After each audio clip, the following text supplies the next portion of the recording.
আপনারা হয়তো জীবনে অনেক রোবট দেখেছেন, কিন্তু আজ আমরা আপনাদের এমন কিছু রোবট দেখাবো যা হয়তো আপনি কখনোই দেখেননি। মূলত আজ আমরা আপনাদেরকে এমন কিছু অ্যানিমেল টাইপের রোবট দেখাবো যা দেখে আপনি চমকে যেতে বাধ্য হবেন। তাহলে চলুন শুরু করা যাক। Robotic sealer and dragon fly. বন্ধুরা, আপনারা হয়তো বা আপনার জীবনের অনেক পাখি দেখেছেন, কিন্তু আপনি কি কখনোই আপনার জীবনে রোবট পাখি দেখেছেন? এটাকে দূর থেকে দেখে কোনোভাবেই বোঝার উপায় নাই যে এটা একটা রোবটিক পাখি। মূলত এটাকে বানানো হয়েছে গোয়েন্দাদের কাজের জন্য।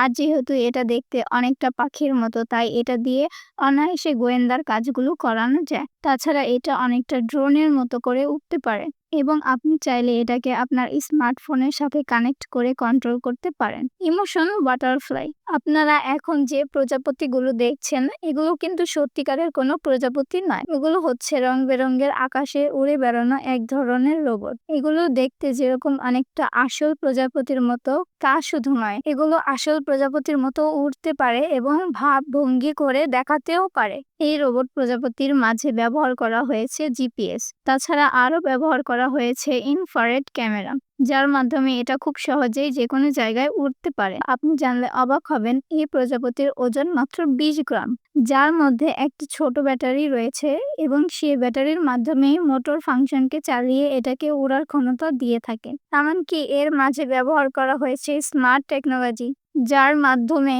এটাকে অন্য রোবট প্রজাপতির সাথে উড়তে সাহায্য করে এবং তাছাড়া নিজেরা ডাটা আদান প্রদান করতে পারে। Robot red. এই রোবটটি একবার দেখুন, যা দেখতে একদম ইঁদুরের মতো। মূলত এই রোবটটিকে বানানো হয়েছে ভূমিকম্পের সময় যদি কোনো মানুষ বা অন্যান্য মাটির নিচে কিছু চাপা পড়ে যায়, তখন তাদেরকে খোঁজার জন্য এই রোবটটিকে আবিষ্কার করা হয়েছে। তাছাড়া এই রোবটটি দেখতে অনেক ছোট, এটা যে কোনো জায়গায় যেতে পারবে এবং বিভিন্ন উদ্ধার কাজ মানুষকে অনেক সাহায্য করতে পারবে। তবে ছোট রোবটটি যদি দৌড়ে দৌড়ে কখনো পড়ে যায়, তাহলে এটা নিজে থেকেই আবার সোজা হয়ে দাঁড়াতে পারবে এবং তার সামনে আসা মোটামুটি সব ধরনের বিপদকে হ্যান্ডেল করতে পারবে। Bionic kangaroo. এটাকে একবার ভালো করে দেখুন, যেটাকে বিজ্ঞানীরা গত বছর তৈরি করেছে, যার ডিজাইন একদম সত্যিকারের ক্যাঙ্গারুর মতোই। তাছাড়া এই রোবটের চলাফেরা, লাফ দেওয়া সবকিছুই ক্যাঙ্গারুর মতো ডিজাইন করা হয়েছে। মূলত এই রোবটটি তৈরি করেছেন জার্মানির একটি কোম্পানি এবং সেই কোম্পানির নাম হচ্ছে ফেস্ট্রো। তাছাড়া মূলত বায়োনিক লাইনিং এবং নেটওয়ার্কের অংশ হিসেবে এটাকে তৈরি করেছে। তাছাড়া আপনি জানলে অবাক হবেন, এই ক্যাঙ্গারুকে একটি রিমোট কন্ট্রোলের মাধ্যমে পরিচালনা করা হয়, যা আপনারা হাত লাগিয়ে দেওয়ার পর আপনার হাত যেভাবে মুভমেন্ট করবেন, এই ক্যাঙ্গারু ঠিক সেভাবে আপনার নিয়ন্ত্রণে থাকবে। তবে এটা একটা রোবট হলেও এটা খুবই হালকা, যার ফলে ক্যাঙ্গারুর মতোই অনায়াসে লাফ দিতে পারে। চিতা রোবট। তবে এটাকে দেখে মনে হয় না এটা একটা চিতা রোবট, কারণ এর উপরের আবরণকে এখনো তৈরি করা হয়নি। তবে এটা চিতার মতো দেখতে, তবে এটা চিতার মতো করে দৌড়াতে পারে এবং লাফ দিতে পারে। তাছাড়া এই রোবটটি প্রতি ঘন্টায় 500 কিলোমিটার পর্যন্ত দৌড়াতে পারে। তবে এটা সত্যিকারের চিতার দৌড়ানোর স্পিড থেকে অনেক কম। তবে বিজ্ঞানীরা এখনো চেষ্টা করছে এর দৌড়ানোর স্পিডের ক্ষমতা বাড়ানোর জন্য। হয়তোবা আগামীতে এর স্পিড আরো বেশি বেড়ে যেতে পারে। তবে এটা চিতার মতো করে বিভিন্ন উচ্চতায় লাফ দিতে পারে। এই রোবটের সামনে ব্যবহার করা হয়েছে ইনফ্রারেড ক্যামেরা, যার ফলে তার সামনে থাকা যে কোনো বাধা আসলে সে লাফ দিয়ে সেটাকে পার করতে পারে। স্করপিয়ন হেস্কোপট রোবট। এই রোবট হলো অনেকটা বিষাক্ত প্রাণী, বিচ্ছুর মতো দেখতে, তবে এরা কিন্তু বিষাক্ত নয়।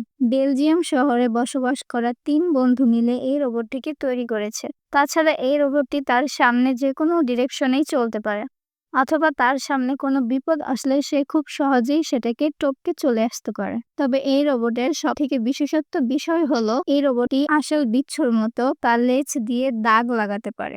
এতে করে বিজ্ঞানীরা খুব সহজেই তার চলাফেরার পথে খুঁজে নিতে পারে। তবে আপনাদের আগেই বলেছি, এটা কোনো বিষাক্ত নয়, শুধুমাত্র মজা করার জন্যই এই বিচ্ছুটিকে তৈরি করা হয়েছিল।